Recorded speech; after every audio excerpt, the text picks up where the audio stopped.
now y'all had to go do this. This is the stupidity that we're dealing with. Yes, you're going to set race relations back 100 years because one tragedy occurred that everyone agreed, they were united in their agreement that it was a tragedy? Are you stupid? I don't know why people suddenly think it's okay to be racist, but it's not racist because we're black. No, that's stupid. If you're a black supremacist, you're every bit as racist as a white supremacist, destroying random people's cars.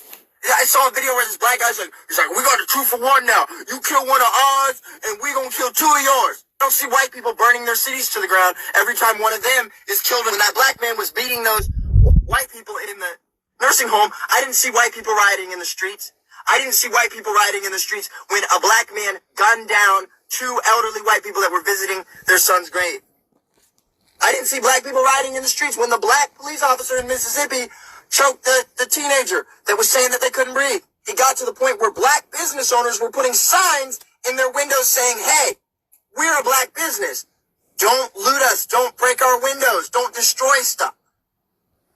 And I know people are like, oh, well, Trump tweeted something that could be considered racist. He said, they shouldn't be destroying stuff. You're darn right they shouldn't be destroying stuff. He said, well, where was this energy with the white protesters 2 weeks ago? Well, the white protesters weren't destroying stuff, okay? If you want to be treated as equal, you need to behave as equal. And I'll tell you this, it's not the white man's fault that black people are not doing as well in America as some white people. If you're living in America today and you are not successful, the only person you can blame is the person you see in the mirror. If you don't think you need white people to solve social justice issues, you're a moron. White people wrote the Emancipation Proclamation. 600,000 white people died to free the slaves.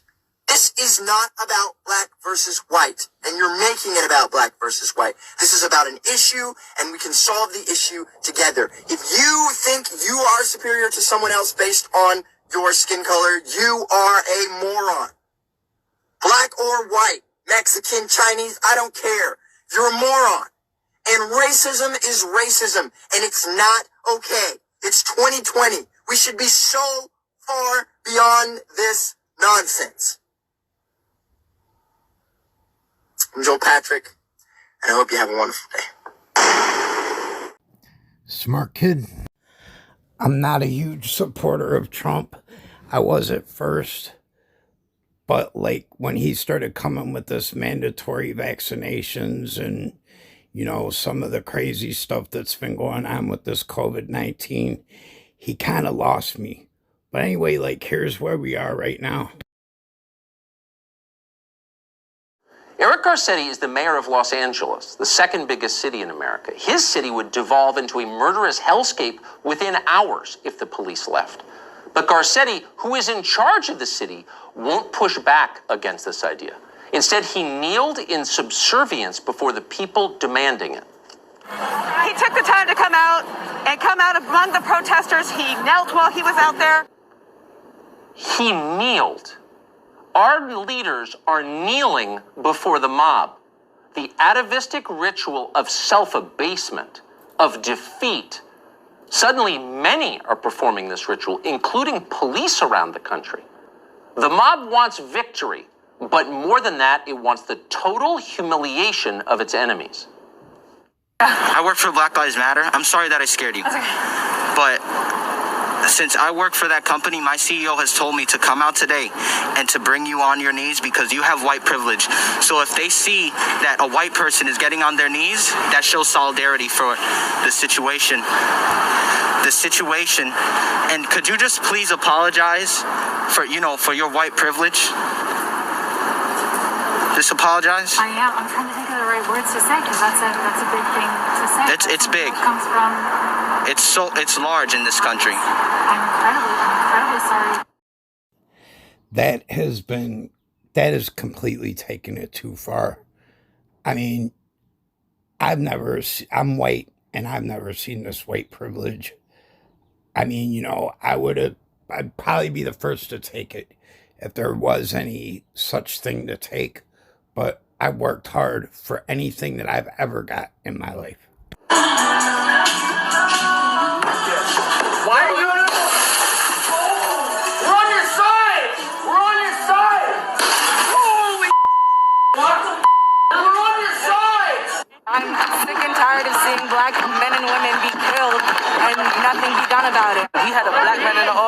they were still killing us, bro. Stop killing us! Stop killing us! Stop killing us! The number isn't in yet on, how much the property damage was or how many people have been killed. But here's real statistics on what supposedly led us here. Stop killing us. It's chilling. And if you believe it and you're a decent person, you will be moved by it because it's awful. No American should ever be mistreated by those in authority, much less killed. The abuse of power is always and everywhere a sin, and it's increasingly common here. We should always work to end it. In America, Joe Biden told us recently, quote, just the color of your skin puts your life at risk, quote. In the words of Ben Crump, who's the lawyer representing George Floyd's family in Minneapolis, what we're witnessing here in America is, quote, genocide. There's nothing worse than genocide. But is it happening? Is any of this true? What exactly are the numbers? We found the numbers, and we're going to go through them with you in some detail tonight because it's worth it. Since 2015, the Washington Post has maintained a comprehensive database of fatal police shootings in this country. Last year, the Post logged a total of 1,004 killings.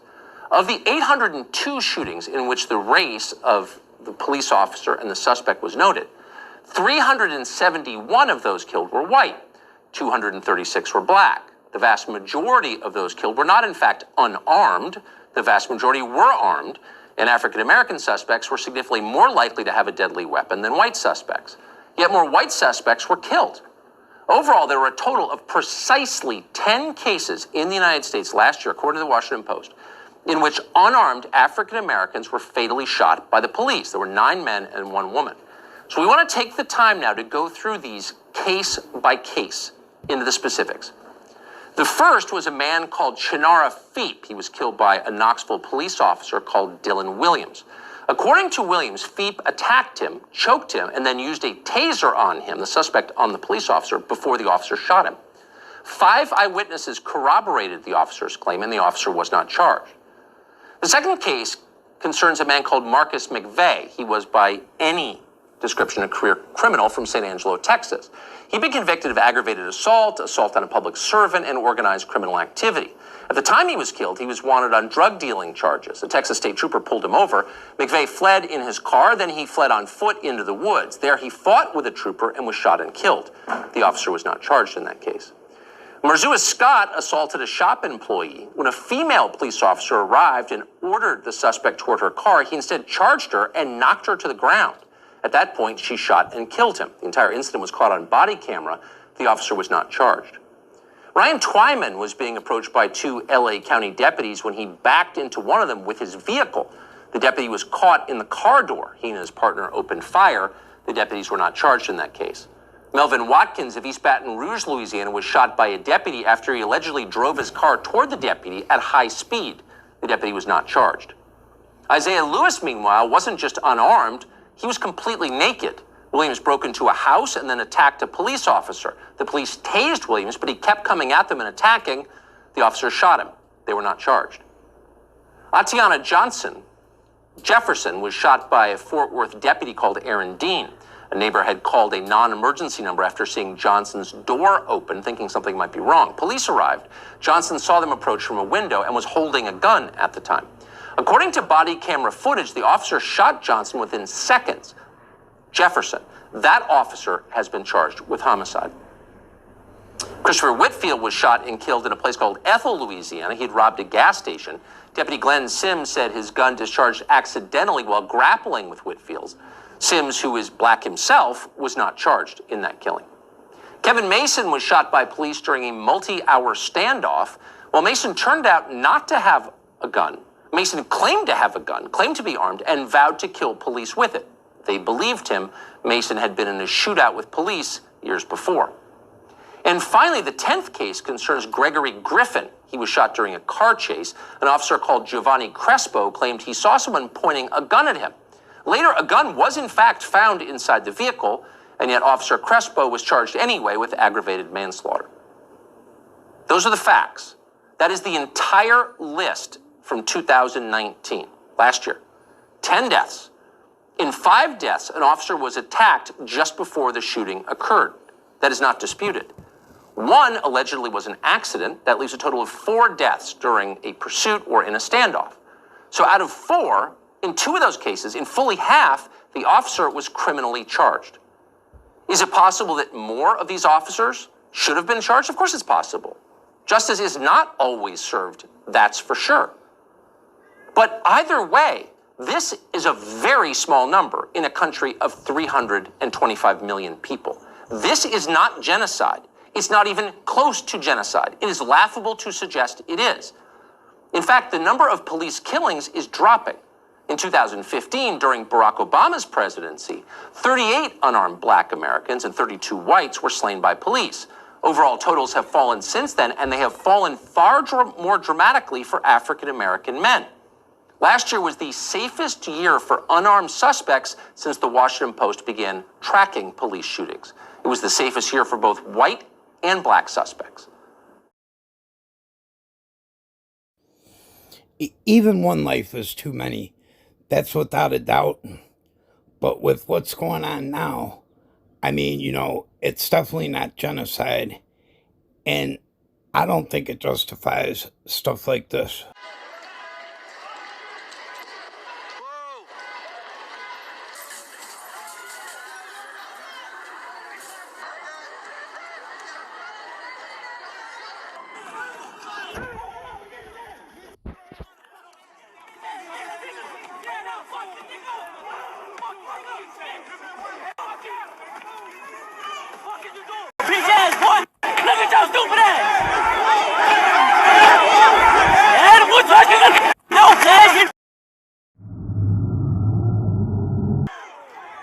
That guy looks like he lost a couple of pints before he even hit the ground.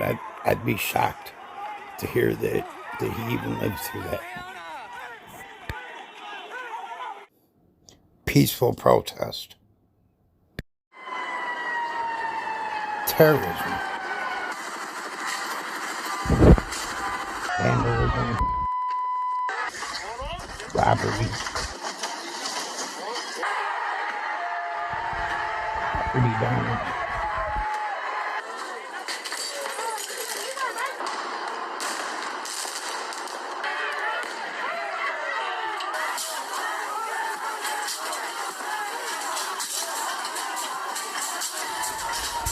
Arson.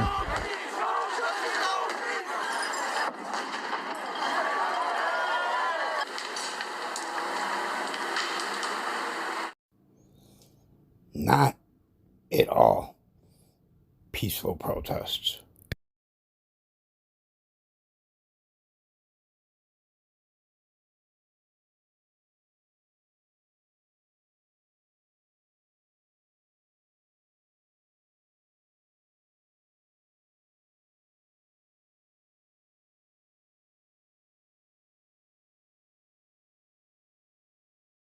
At the same time, this country remains a dangerous place for police officers. 48 of them were murdered in 2019, according to FBI data. That's more than the number of unarmed suspects killed of all races. One final number for you, because it matters. In 2018, 7,407 African Americans were murdered in the United States. If 2019 continues on a similar trajectory, and we hope it doesn't, but if it does, that would mean that for every unarmed African American shot to death in the United States by police, more than 700 were murdered by someone else, usually by someone they know. Again, those are the facts. They are not in dispute. Are African Americans being hunted, as Joy Reid recklessly claimed on MSNBC recently? Or is something else happening? Is our nation being ripped apart by a total and complete lie, a provable lie, a lie used by cynical media manipulators and unscrupulous politicians who understand that racial strife, race hatred, is their path to power, even if it destroys the country? You have the facts now, and you can decide what's really going on. Was it a good idea for the president to ask for, whatever the correct term is, the dispersal of peaceful protesters outside the White House? This is exactly what I'm talking about. CNN and MSNBC always wants to print the news in the order that they want to print it in. No factual basis. They make every story look ugly when it doesn't suit what they want to get across. Like I said, not a Trump fan, but you'll see in a minute, the real story behind it, not the way they misreported it. But I'd like to think maybe he was struggling a little bit with what is going on with the country, like the whole country's falling apart, and maybe him taking that photo. They had to leave anyway. The church had got burned down, and it was already ordered that morning for the protesters to leave. And they was peacefully protesting, but they wasn't cooperating on leaving. It's been roundly condemned from members of his own support base, from members of the church base that is his.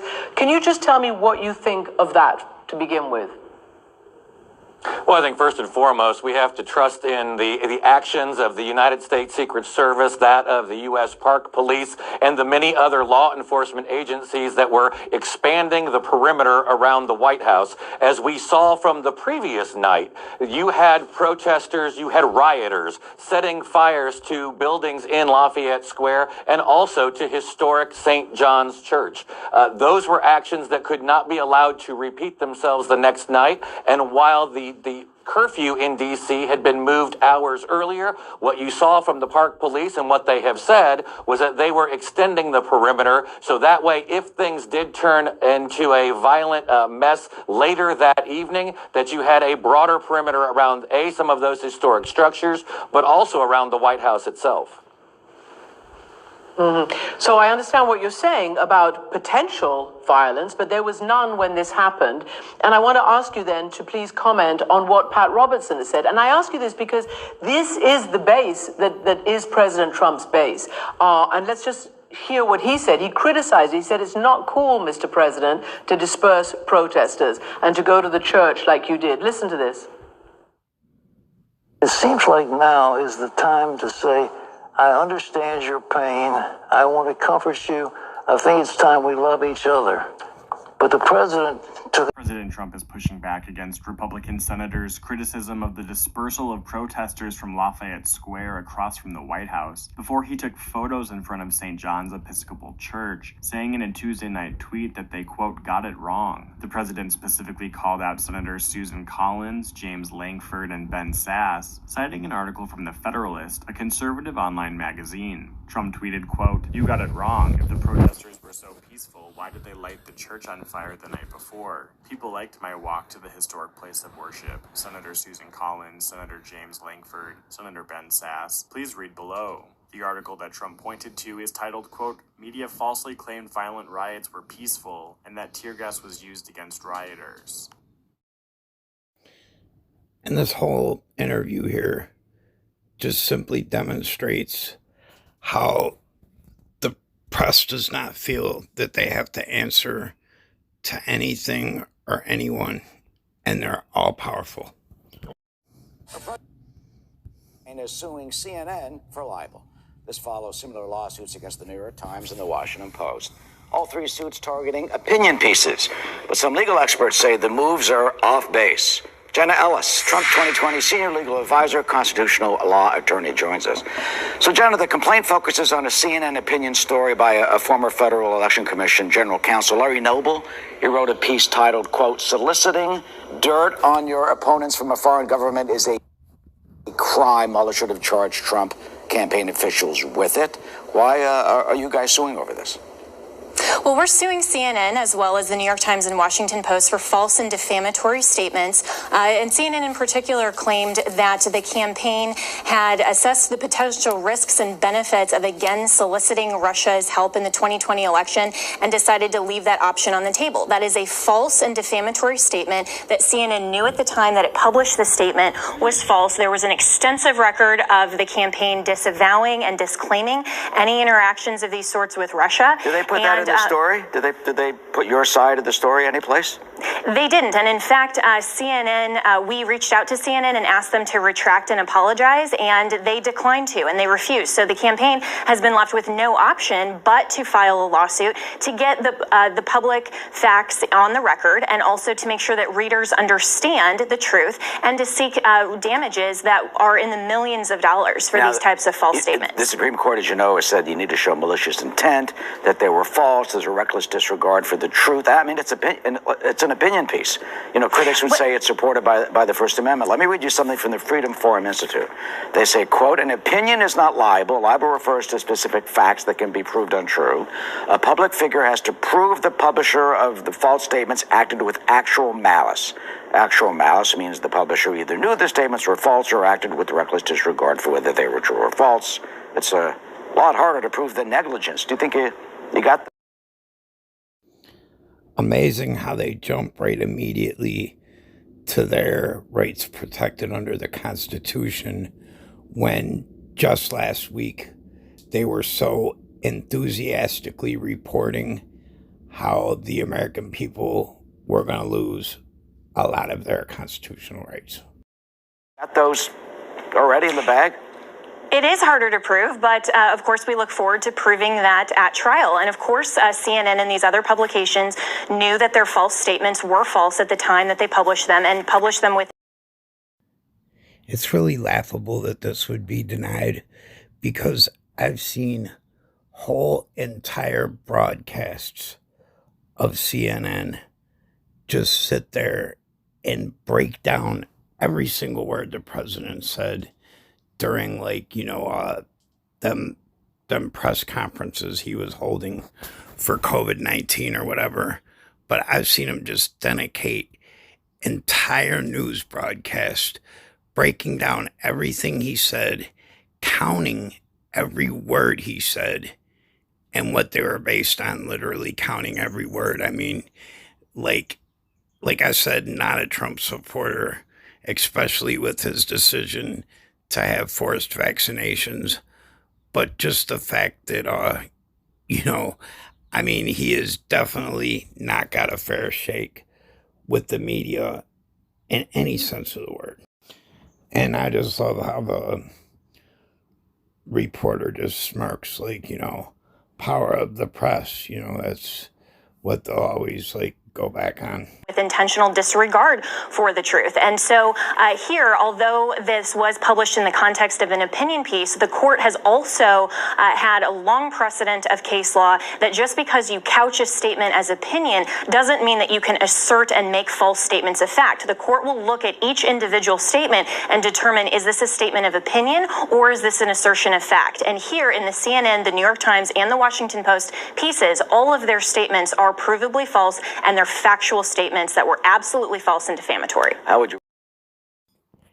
And even the stuff with the president aside, is it just me, or does, like, CNN seem to just, and MSNBC seem to just be rooting for America to be destroyed, America to go under? It's almost like they take pleasure in reporting, and as far as I'm concerned, exaggerating the COVID-19 cases, like happily reporting that constitutional rights are getting infringed on. I mean, you know, I don't even understand the whole news network or how they're even reporting the news in any way, shape, or form. Would you respond to those who think that the president is trying to, and the campaign's trying to muzzle, you know, media outlets they don't like? Not at all. And so this is the campaign that's filing these suits, not the president. And also, you know, the freedom of press, we, of course, value, and we have the freest, fairest press, but that doesn't shield the press to make false statements. And so, of course, that's why the law allows for libel suits and to hold these media outlets responsible when they publish false statements, because the public deserves to have the truth and not these false statements. And so we have to go to court because they're unwilling to retract these statements. But you just said, you know, we have the freest, fairest press, but, you know, the president calls them the enemy of the people. During his rallies, he points out to all the cameras behind the audience and slams the media. So the freest, fairest press in the sense that the law and the First Amendment is absolutely fair to the press. It doesn't mean that the press itself has been fair to the campaign or to the president. Clearly, here you have three giant media outlets that have published with reckless disregard for the truth. And so they need to be held accountable as well. And their readers should not be intentionally misinformed. Yeah, CNN is not publicly commenting on this. Quickly, what do you think is going to happen? Well, we look forward to proving this at trial, and I think that we will absolutely prevail. All right, Jenna. We'll see you as things go through the courts. Thank you so much. Thank you for covering this, Eric. Of course. And that whole story was to be about the president lawsuit he was filing, and the reporter just doesn't hesitate to throw in about he's doing this and doing that, like saying he's making threats. I mean, with just the footage that I've showed you in this, I mean, you know, I don't see, like, how he could have not called the military in. I mean, you know, when that much stuff is getting destroyed and people are getting killed.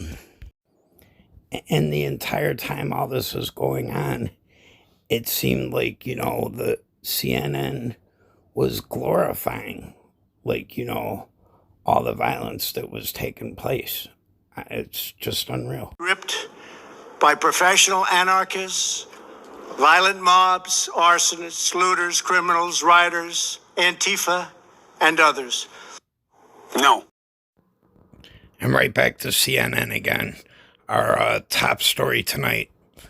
The same story as it always is. No.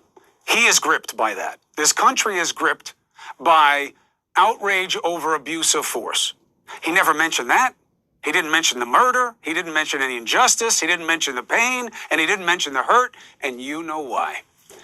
That man is the only person elected to represent us all. And yet he looks out only for himself. Always. In all ways. He is a manifestation of all the problems we're dealing with right now. He won't admit the truth. He won't acknowledge. I didn't hear him on himself. Basically, I've heard that, like, you know, him saying that law and order had to be restored. And I think there's no doubt that it had to be. Acknowledge the pain that is on these streets. He ducks accountability for the lack of change, and he blames the victim. Dominate them. Stop the movement. Use the military. He's doing it with George Floyd, for so many other young black men who've been in the same position. He's doing it with more than 100,000 preventable deaths, for the 40+ million out of work. Liberty and justice for all. Where? Look around this nation tonight. We search in city after city after city. We're seeing things that we don't want to see, but we're not dealing with why they're happening. Right? All the things that we make manifest in our pledge to the flag, liberty, justice for all. Where? This is not a me thing. It must be a we thing. The majority must stand up for the rights of the minority. That's not just the American way. It's the only way. And that's why this president remains silent on the true story. When he takes to his rabid refuge. No, the whole story has never been reported by CNN. They don't focus on none of the property damage that was done. None of the stories that I shared on this video are from CNN whatsoever. The only story they have, like I said, is the same news story about how Trump could have did this or could have did that. Whatever decision that he ultimately makes, they're there to blast on it and say that it was wrong and report the opposite, no matter what. Huge of Twitter, he says what demagogues in the past have said. He champions those who play to bigotry. He lumps the aggrieved in with outside agitators as thugs. Just like demagogues, he wraps his actions in the might of the military, perverting the mission of our armed forces and, frankly, BSing you over his actual power. He knows he can't use the Insurrection Act unless a governor requests it, unless he can show that they can't protect themselves. He doesn't meet the standard. Nobody's going to ask him for that kind of help because we're better than that. He orchestrated conflict for maximum gain. I think it was pretty apparent that a lot of governors completely lost control. That's why he's doing this. Visibility. Timing his speech until after police moved in on a peaceful protest he said he was allied with. Then bathed himself in the illusion of holiness, holding up the good book. Open it. Read it. Do you? Go inside that church. It's about social justice and catering to the community. Don't ask why. Why does he look to paint his opponents with the stink of anarchists and opportunists who taint what are overwhelmingly lawful protests? I don't believe that I heard him say nothing at all about the overwhelmingly lawful protests. Why would he play to that small slice? Let's do it this way. Good. You're right. The left should claim them. Democrats, make your case. But the same goes for you, Republicans, and the right wing. You want to say those are theirs? The president went out of his way to say, I don't see any right-wing groups there. Good. You want to defend them? Then you own them. And you know what? It makes sense.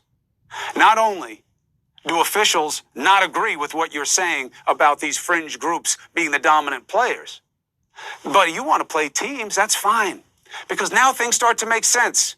Finally, that's why the president says they're good people on both sides on Charlottesville and in Michigan.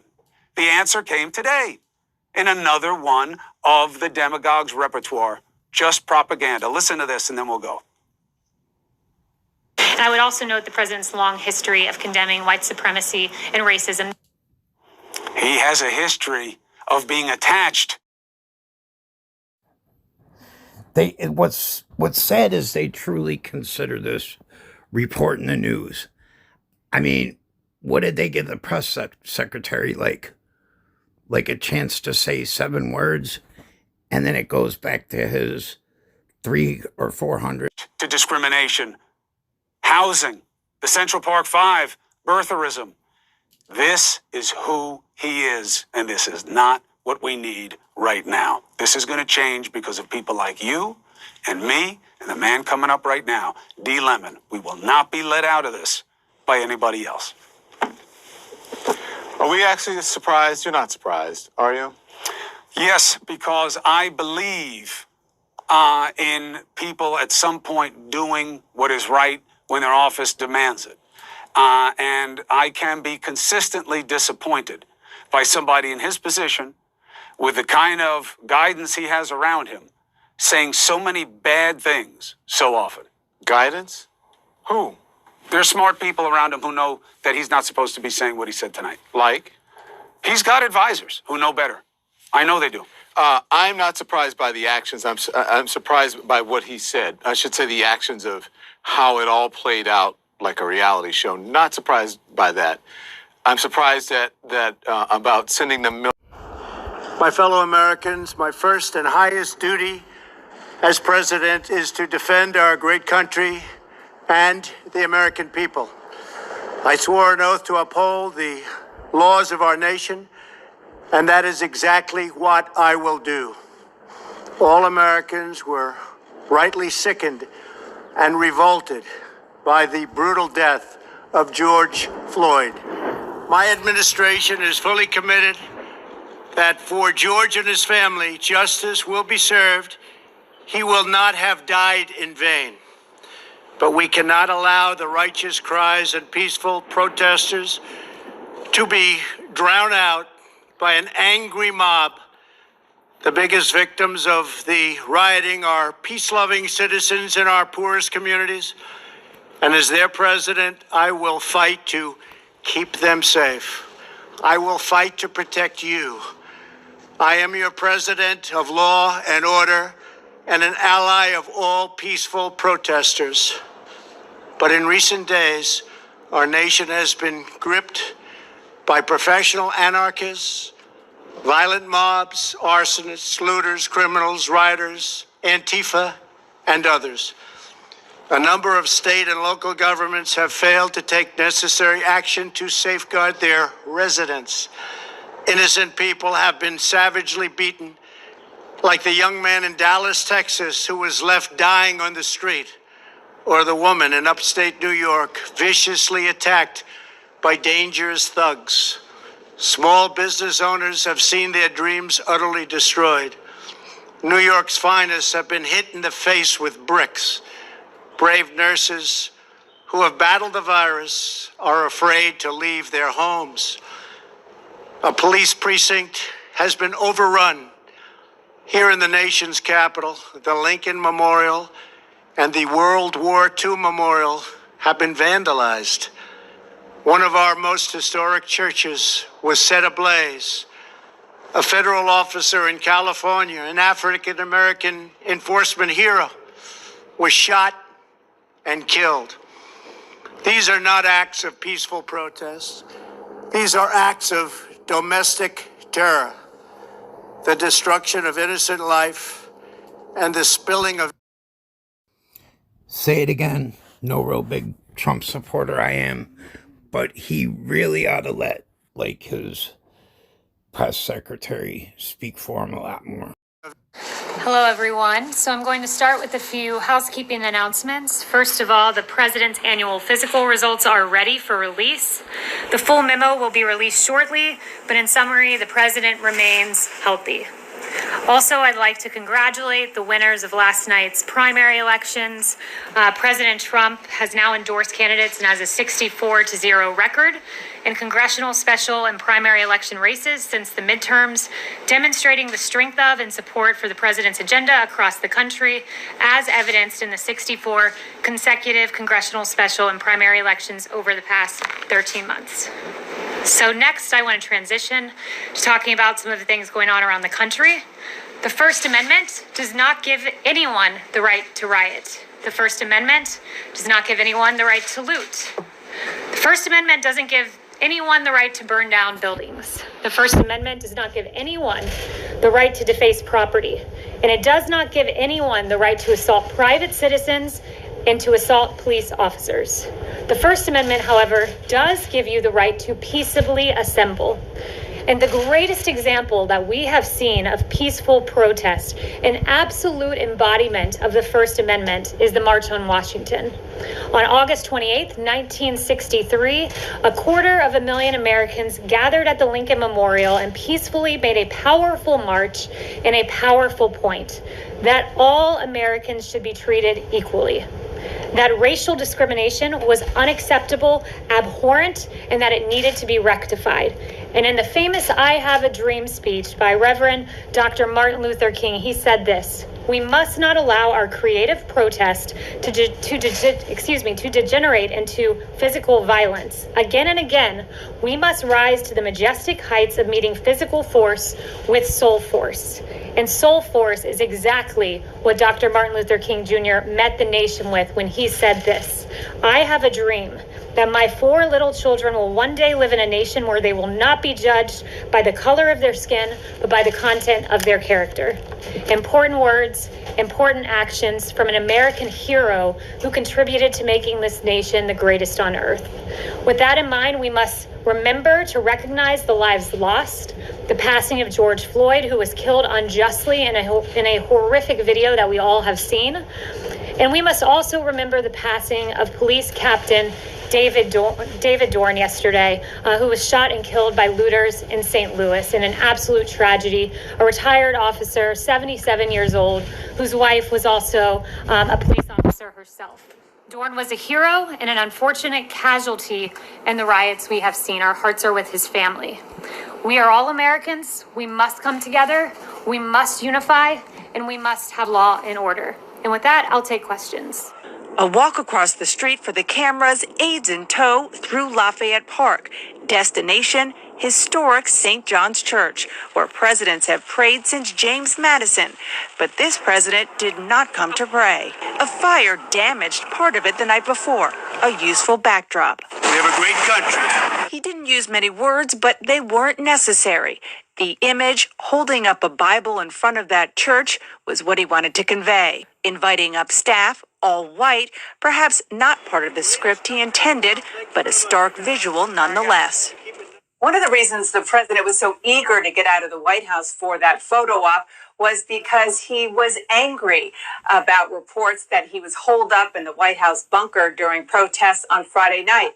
CNN's Kevin Liptak reports that he was afraid that it made him look weak and was looking for a way to counter that. Pretty pathetic to say. He's not even allowed to make them decisions. The Secret Service is responsible for his life and the life of his wife and kid. They made the call on that. Also, as for the protests, the White House insists that the reason that law enforcement pushed them back at the time that they did was to expand the perimeter near the White House ahead of a D.C. curfew. Dana Bash, CNN, Washington.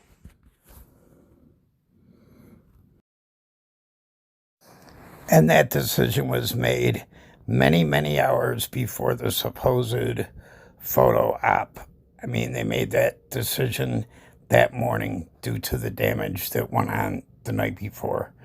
And they let the protesters overstay their plan to have them out of there by 2 hours. So the president has delivered multiple statements on this. The president, as recently as 48 hours ago, was out talking about what a tragedy the death of George Floyd was, how it has weighed on his heart, and how he encourages peace and lawfulness in our streets and peaceful protests. So he has said that repeatedly. He's made many statements to this effect, but what I would note is continual statements, as he's made day and day and day and day again, they don't stop anarchy. What stops anarchy is action, and that's what the president is working on right now. To that point about the anarchists, you said this morning that the president is focused right now on rooting out Antifa. George Floyd did not die in Antifa custody. He died in police custody. What's the president doing to reform policing tactics and excessive use of force by police? Yeah, so it's an important question for sure. And this president, if you look at the actions his DOJ has taken, there's a civil rights investigation into the death of Ahmaud Arbery. There's a civil rights investigation into the death of George Floyd. It is a tragedy what we saw. I mentioned to you that the president was extremely upset when he saw that video. And he continues to, the DOJ continues to pursue those charges. And he's recognized injustices for a long time. Since he was a candidate, he talked about Sandra Bland and what a terrible video that was too. So he recognizes injustices where they are, but at the same time, he also recognizes that we can't allow organized groups like Antifa to commit some of the heinous acts that we've seen. John. Kelly, in his call with the governors, the president said that he had put General Milley in charge of all this. What does that mean? Yeah, so staff in charge of policing American streets. What did he mean? So I'm not going to get ahead of any actions that will be announced, but what I will say to you is this, that he has had two briefings today with Secretary Esper and AG Barr, and General Milley was there, and there will be additional federal assets deployed across the nation. There will be a central command center in conjunction with the state and local governments that will include General Milley, Secretary Esper, and AG Barr, but I won't go any further in announcing what actions. Can you explain what the president meant when he told the governors, I am put General Milley in charge? What does that mean? Because that sounds like a total break here. The chairman of the Joint Chiefs of Staff being in charge of a domestic issue. And ensuring that, as the president has said, and this has been taken out of context, by the way, that our streets are dominated with a police force and with a National Guard presence. So that, let me explain a little bit about how this works. If there's a peaceful protest, police will form a line. And what we've seen are those lines have been overwhelmed by massive protests that have turned into riots. The peaceful protests to be distinguished from the riots we've seen.